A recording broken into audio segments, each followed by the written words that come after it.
কলকাতায় হাজির বিরাট কোহলি, একলাফে শহরের তাপমাত্রা বাড়ল।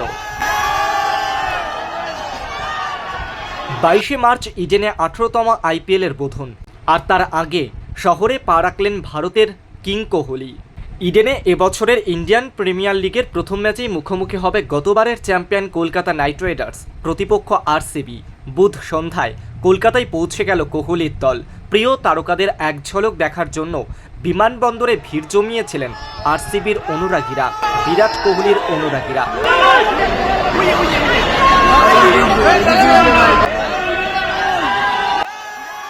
বিরাট কোহলির অন্যতম পছন্দের গ্রাউন্ড কলকাতার ইডেন, আর সেখানে কেকেআরের বিরুদ্ধে তার ব্যাটে উদ্বোধনী ম্যাচেই রানের ঝলকানি দেখার অপেক্ষায় রয়েছেন অনুরাগীরা।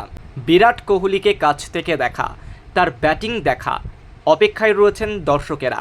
যারা বিমানবন্দরে আজ হাজির ছিলেন তারাই উদ্বোধনী ম্যাচের দিন হাজির থাকবেন ইডেনে। খবর এমনই, কেকেআর যতই নাইটদের হোম গ্রাউন্ড হোক না কেন, আরসিবির বিরুদ্ধে ম্যাচ মানি বরাবরের মতো ইডেনের গ্যালারি দুভাগ হবে। কেকেআর সমর্থকেরাই দেখা যাবে বিরাট কোহলির হয়ে গলা ফাটাচ্ছেন। বিরাটের আরসিবির ঝুলিতে 17টা আইপিএল কেটে গেলেও একবারও ট্রফি আসেনি। 18 কোহলির জার্সির নাম্বার, আর এবারও আইপিএলের মরশুমটা 18। সব মিলিয়ে এবার বিরাটের হাতে আইপিএলের সোনালি ট্রফি আসে কিনা সেটাই দেখার। বিরাট যে স্বপ্ন পূরণ করতে চান তা একেবারেই স্পষ্ট।